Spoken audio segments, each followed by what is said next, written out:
My dear students, I welcome you all to study a new chapter from the textbook Footprints Without Feet. Chapter number 7, The Necklace. The Necklace is written by Guy de Maupassant. The Necklace, another title for this, the Diamond Necklace, is an 1884 short story by French writer Guy de Maupassant. It is known for its twist ending, ironic ending, which was the hallmark of de Maupassant's style.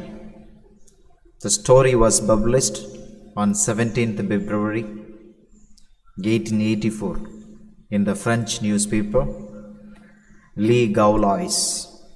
The story has been adapted to film and television several times. My dear students, let's know about this author.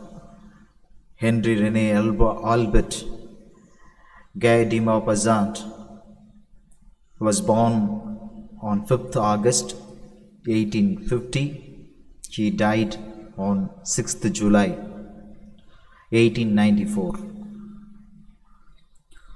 He was a 19th century French writer, remembered as a master of the short story form and as a representative of the naturalist school, that is, a naturalism, who depicted human lives and destinies and social forces in disillusion and often pessimistic terms.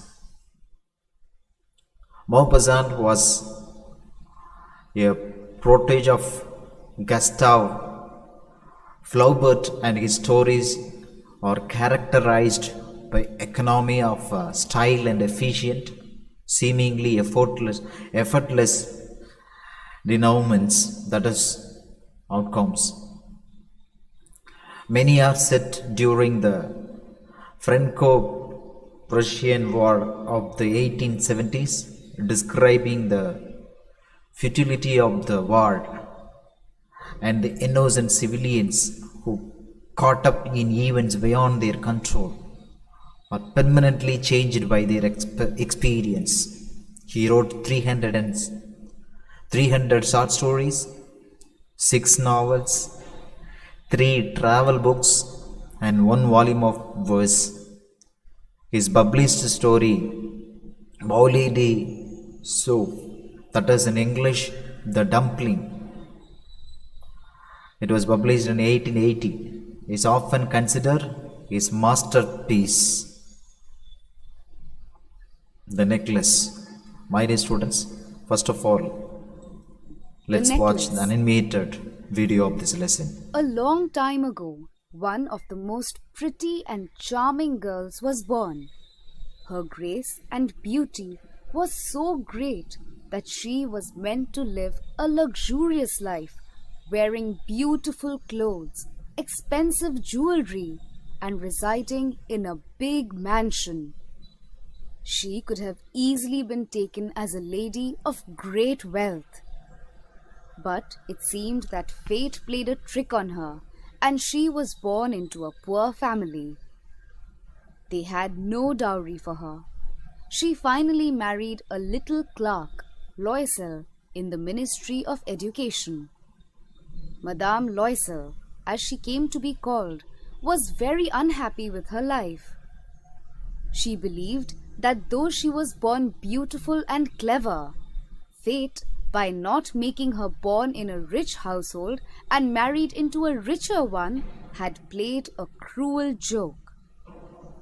She imagined vast salons decorated with antique silks, exquisite pieces of furniture supporting priceless ornaments, where she could give big parties.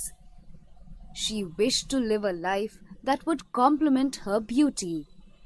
And when she and her husband sat down for dinner, while her husband exclaimed delightedly, "Aha! Broth! What could be better?" she imagined delicate meals served on silver plates. Madame Loisel had no fine clothes, no jewels, nothing. And these were the only things she loved. She had a rich friend, an old school friend, whom she refused to visit because she felt sorry for herself after meeting her own friend. One evening, her husband came home with an exultant air, holding a large envelope in his hand. Here's something for you. He said. Swiftly, she tore the paper and drew out a printed card on which were these words: "The Minister of Education and Madame Ramponneau request the pleasure of the company of Monsieur and Madame Loisel at the Ministry on the evening of Monday, January the 18th. Instead of being delighted, as her husband hoped, she flung the invitation across the table, murmuring, "What do you want me to do with this?" Why, darling, I thought you'd be pleased. You never go out, and this is a great occasion. I had tremendous trouble to get it. Everybody wants one. It's very select, and very few go to the clerks. You'll see all the really big people there. She looked at him out of furious eyes and said, "And what do you suppose I am to wear at such an affair?" He stammered, Why, the dress you go to the theatre in. It looks very nice to me. Madame Loisel started to cry. What's the matter with you? What's the matter with you? He asked hesitantly. She replied, "Nothing. Only I can't go to this party as I don't have anything to wear." The husband was heartbroken. Look here, Mathilde. He persisted. How much would a nice but simple dress cost? She thought for several seconds, thinking how much money she could make her husband give her without him refusing. At last she replied, "I don't know exactly, but I think I could do it with 400 francs. He grew slightly pale, for this was exactly the amount he had been saving for a gun. Nevertheless, he said, Very well. I'll give you 400 francs. The day of the party drew near, and Madame Loisel seemed anxious. One evening, her husband said to her, What's the matter with you? You've been behaving very oddly. "I'm utterly miserable because I don't have any jewelry to wear with it," How stupid you are! exclaimed her husband. Go and see Madame Forestier, your friend, and ask her to lend you some jewels. You know her quite well enough for that. She exclaimed, "That's true. I never thought of it." Next day, she went to see her friend and told her trouble. Madame Forestier took Madame Loisel to her dressing room and said, "Choose, my dear." Madame Loisel finally chose a superb diamond necklace which she wore with her gown. She was the center of attraction at the party. Everyone noticed her. All the men wanted to dance with her. All the ladies praised her. She received many compliments. Madame Loisel felt truly happy and thankful for the first time in her life. When they reached home, she discovered that the borrowed diamond necklace was missing. They looked everywhere but could not find it. Scared of going to the prison, they sold everything they had and borrowed money to raise 36,000 francs to buy a replacement. The husband worked 2 jobs. They shifted to a smaller house, and Madame Loisel, who had dreams of a luxurious life, had to do her own work. She came to know what abject poverty meant. In 10 years, they were able to pay back all the money they had borrowed. By then, she lost all her beauty and looked older. What would have happened if she had never lost those jewels? Who knows? Who knows? How strange life is, how fickle, how little is needed to ruin or to save. One day she saw her old friend Madame Forestier walking with her daughter. She was still beautiful and graceful. Madame Loisel decided to go and meet her friend and tell her about what happened. "Good morning, Jean." The other did not recognize her. "I am Mathilde Loisel." "Oh, my poor Mathilde, how you have changed."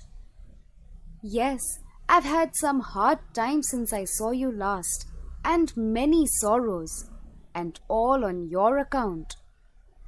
"On my account? How was that?" "You remember the diamond necklace you lent me for the ball at the ministry?" "Yes, well?" "Well, I lost it." "How could you? Why, you brought it back." "I brought you another one just like it, and for the last 10 years we have been paying for it. You realize it wasn't easy for us. We had no money. Well, it's paid for at last." Madame Forestier had halted. "You say you bought a diamond necklace to replace mine?" And she smiled in proud and innocent happiness. Madame Forestier, deeply moved, took her 2 hands. "Oh, my poor Mathilde! But mine was an imitation. It was worth at the very most 500 francs.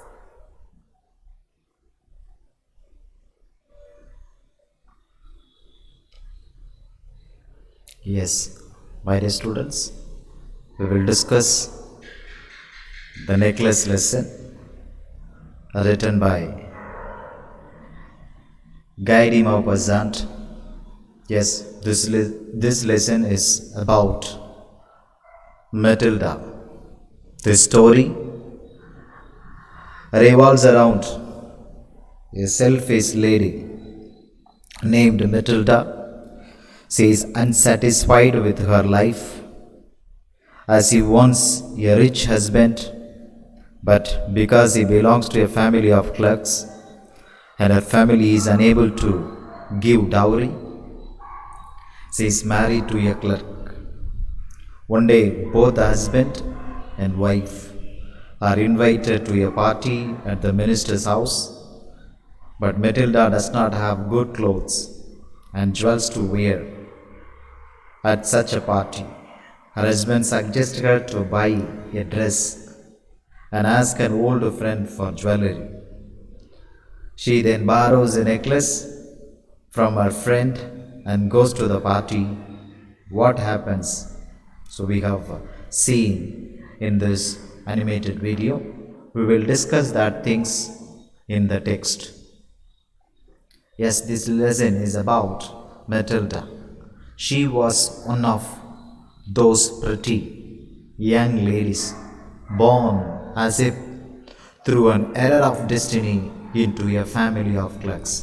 Here she, Matilda, and she is from very poor family of clerks. And because she was a young and pretty lady, she should have born in the family of rich, but she was born in the family of clerk. So she had no dowry, no hopes, no means of becoming known, loved, and married by a man either rich or distinguished. And she allowed herself to marry petty clerk in the office of the Board of Education.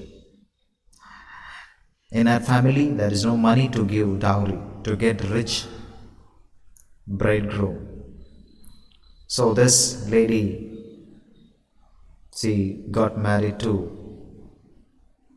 a petty clerk in the office of Board of Education. She was simple, but she was unhappy because she was willing to get richness. She suffered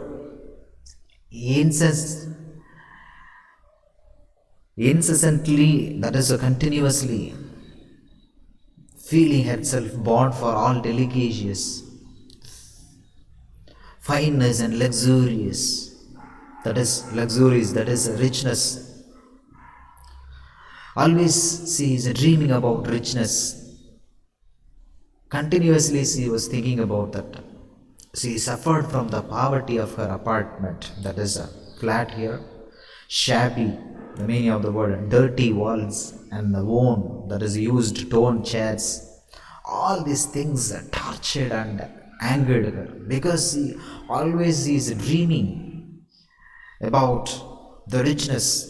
When she seated herself for dinner opposite her friend, who uncovered the tureen, that is serving bowl with a delighted air, saying, "Oh, the good pot pie, I know nothing better than that." So when even in the dinner place, as he was thinking about that, she should be a rich lady. She should have all the delicacies, richness.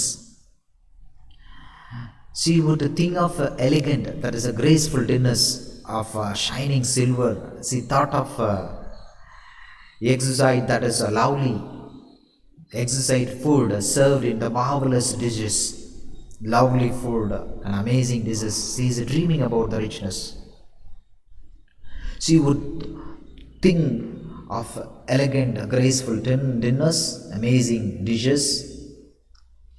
She had neither frogs nor jewels, nothing. She loved only those things.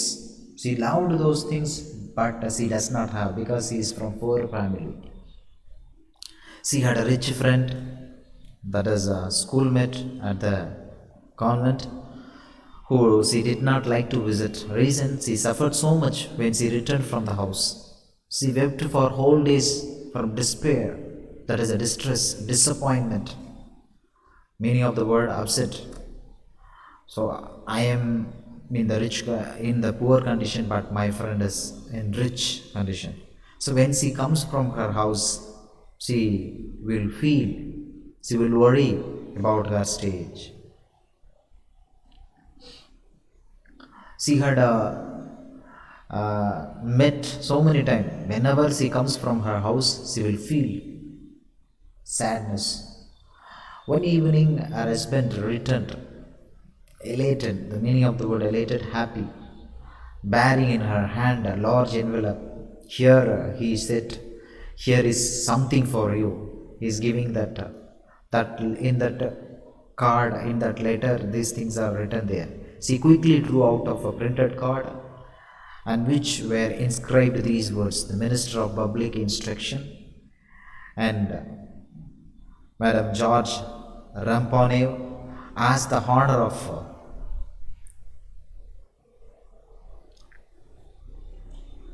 Monsieur and Madam Loisel's company," that is here husband and wife. They are calling them to a party, ball, that is Monday evening, January 18th, at the minister's residence. Instead of being delighted, actually after getting those invitations she should be happy, but she is not happy, as her husband had hoped. Husband thought that wife should be happy, wife will be happy, but she threw the invitations spitefully, that is with hatred, upon the table, murmuring, the meaning of the word murmuring, whispering, "What do you suppose I want with that? What should I do with that? But my dear, I thought it would make you happy. You never go out. This is an occasion and a fine one. This is happening in the minister residence. So it's a wonderful function. I thought you will be happy. Everybody wishes one. And it is very selected one. And not many are given to employees. You will see the whole official world there." She looked at him with an irritated, that is angered eye, declared impatiently, angrily, "What do you suppose I have to wear to such a thing as that? So to that function, to that party, which one I have to wear?" He had not thought of that. He stammered, that is fumbled. "Why The dress you wear when you go to the theater, it seems very pretty to me. It's beautiful. That's enough. He was silent, stupefied, that is stunned, in dismay, that is a shock, meaning of the word dismay, shocked, at the sight of his wife weeping. He began to cry. He stammered, "What is the matter? What is the matter?" By violent, strong effort, she had controlled her vexation, that is, irritation, and replied in a calm voice, wiping her moist cheeks. "Nothing, only I have no dress, and consequently, that is, as a result, meaning of the word consequently, as a result, I cannot go to this affair. Give your card to your colleague, that is, co-worker, whose wife is better fitted out than I." So she said this sentence. By violent, that a strong effort, she controlled her vexation, that irritation, she replayed these things. "Give this card to your colleague. Let your colleague wife is better fitted out than me." So after that, her husband, Matilda's husband, he was grieved, that is, worried, but answered, "Let us see, Matilda, how much would a suitable costume is a dress. How much would a suitable costume cost? Something that would serve for other occasions, something very simple." She reflected, she thought for some seconds, thinking of a sum that she could ask for without bringing, with an immediate refusal and a frightened exclamation from the economical clerk. So he is asking about the cost, but she is thinking to respond. Finally, she said that in a hesitating, that is, an unsure voice, "I cannot tell exactly, but it seems to me that 400 francs, 400, that is a French currency, 400 francs ought to cover it for getting the dress." He turned a little pale. He became sad. Here, pale is sad, for he had saved us just this sum to buy a gun, that he might be able to join some hunting parties the next summer with some friends who went to shoot larks on Sunday.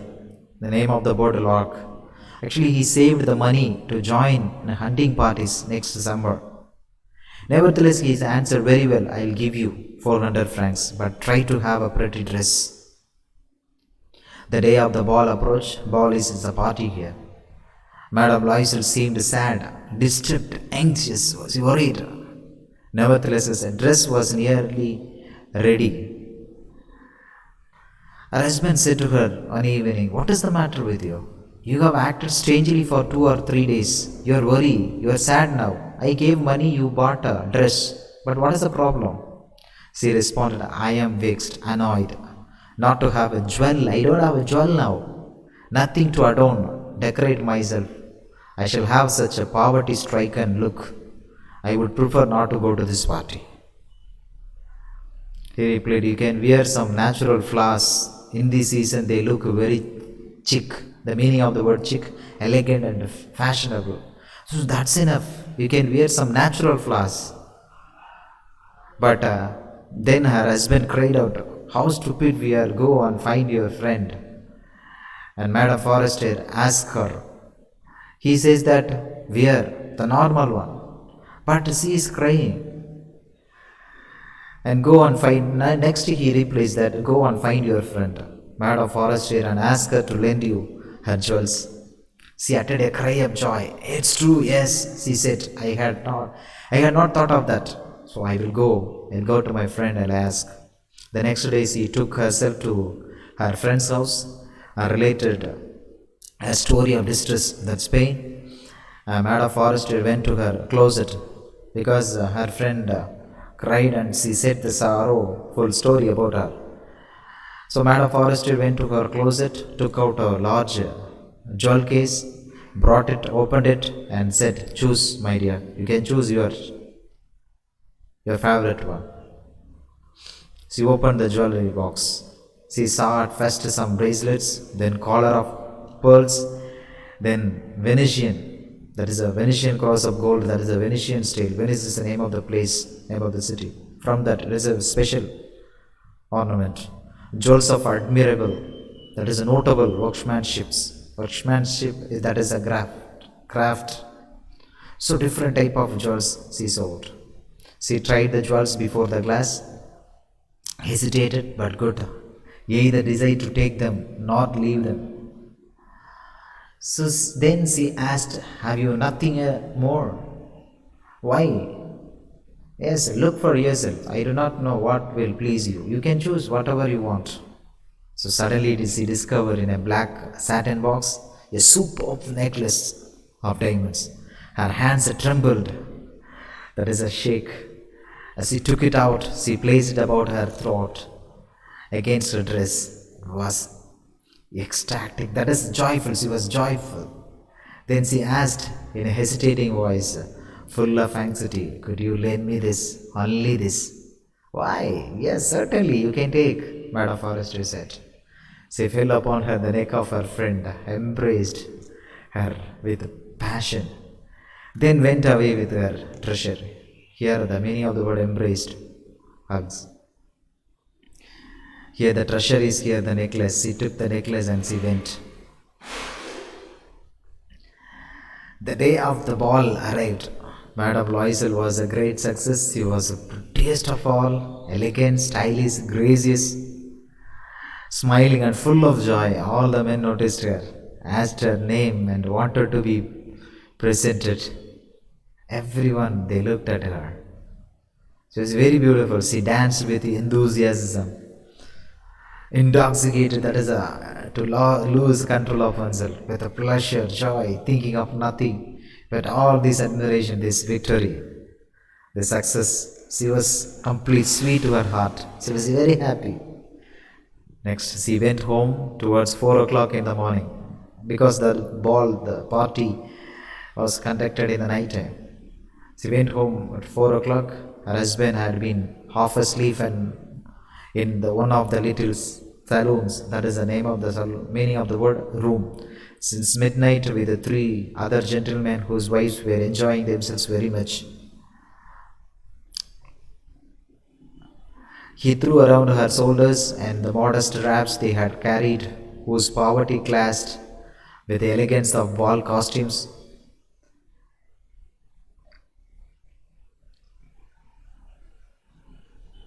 She wished to hurry away in order to not to be noticed by the other women who were wrapping themselves in rich furs.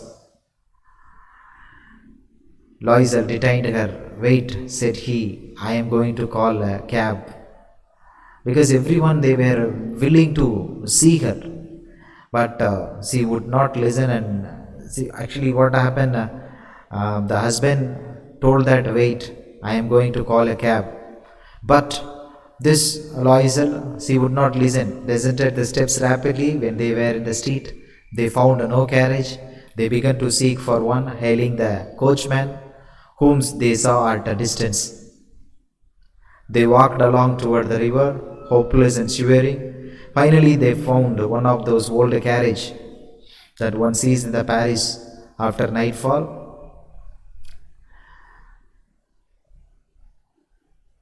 This is a morning time, 4 o'clock, so very chillness. He took them as far as their door. They took the coach, old carriage, and they went weirdly, very tired, up to their apartment. It was all over for her.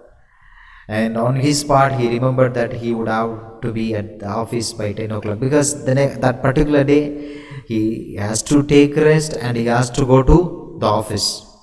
Office time 10 o'clock. So very tired now.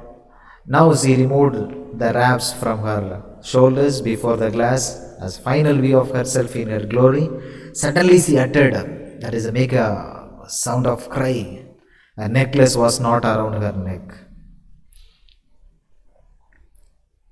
Loisel, already half undressed, asked, what is the matter?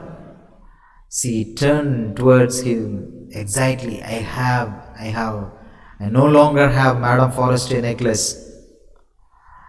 He rose in dismay. That is very saddened, shocked. What? How is that? It is not possible. They looked into the folds of the dress, in the folds of the cloak, in the pockets, everywhere. They could not find it. He asked, "You are sure you still had it when we left the minister house?" He is asking this question. "Yes, I felt it as we came out. It was there. But if you had lost in the street, we should have heard it fall. It must be in the cab." They're thinking about the cab. "Yes, it is possible. Did you take the number?" "No." "And you? Did you notice what it was?"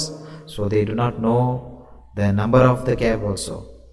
They looked at each other, utterly cast down, dejected. Finally, Loisel dressed himself again. "I am going," he said, "over the track where we went on foot to see if I can find it." Now he is going to take search. He went. She remained in her evening gown, and not having the force, that is the strength, to go to bed. Towards 7 o'clock, her husband returned. He had found nothing.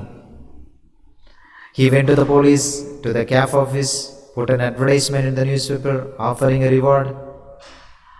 She waited all day in a state of bewilderment, that is confusion, before this frightful disaster. Loisel returned in the evening, his face pale, that is very sad. He had discovered nothing. And he said, "Write to your friend that you have broken the clasp, that is, you have broken it, that necklace. You will have it repaired. That will give us time. So ask permission and time.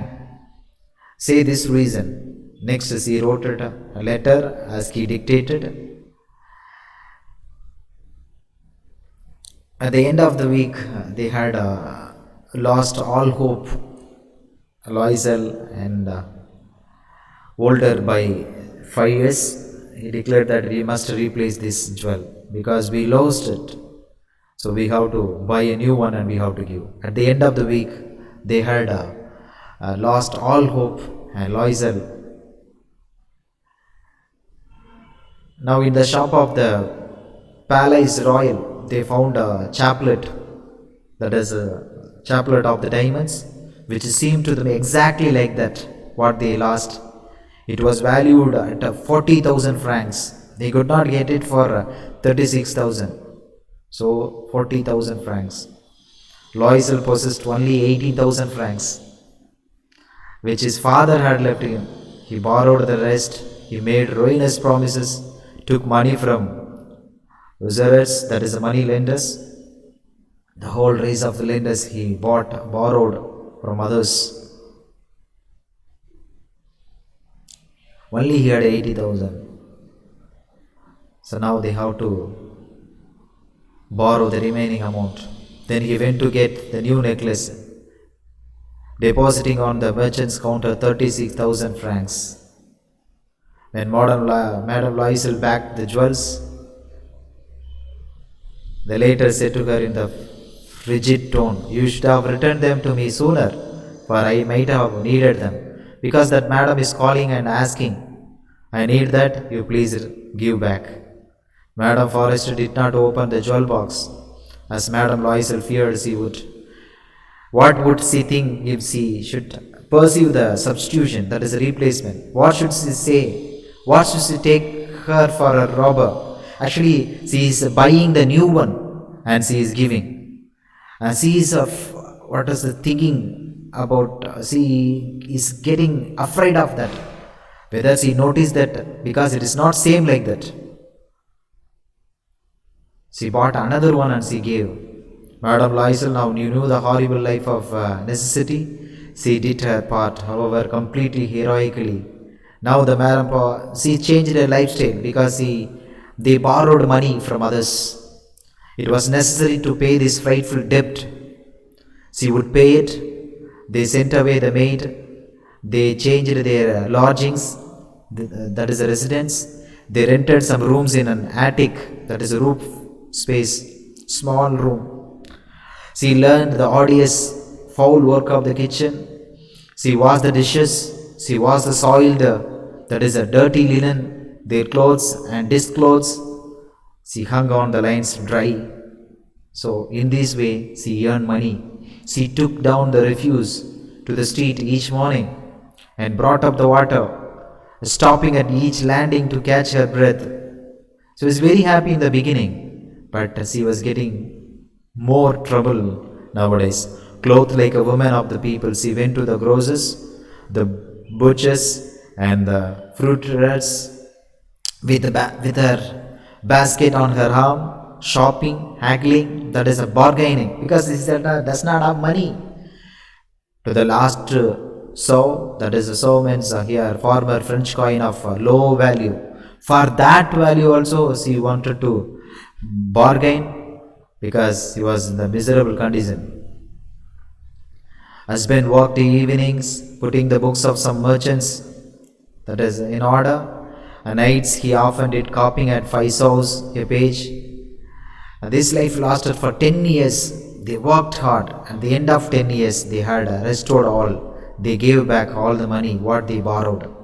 Madame Loisel seemed too old now, because very beautiful woman, now she became old. She seemed old. She had come a strong, a hard woman, the crude woman of the poor household.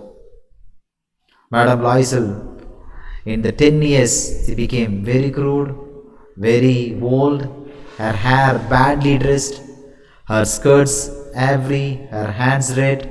She spoke in loud tone and washed the floors with large pails of water. Because she's doing all the work. Sometimes when her husband was at the office, she would sit herself before the window and think of the evening party. Of former times of that ball, where she was so beautiful, so flattered, everyone they praised. Always she's thinking, dreaming about the past events. Because of that only they came to this condition. How would it have been if she had not lost the necklace? Who knows how singular is life? How full of changes, how small a thing will ruin a save. A very small thing.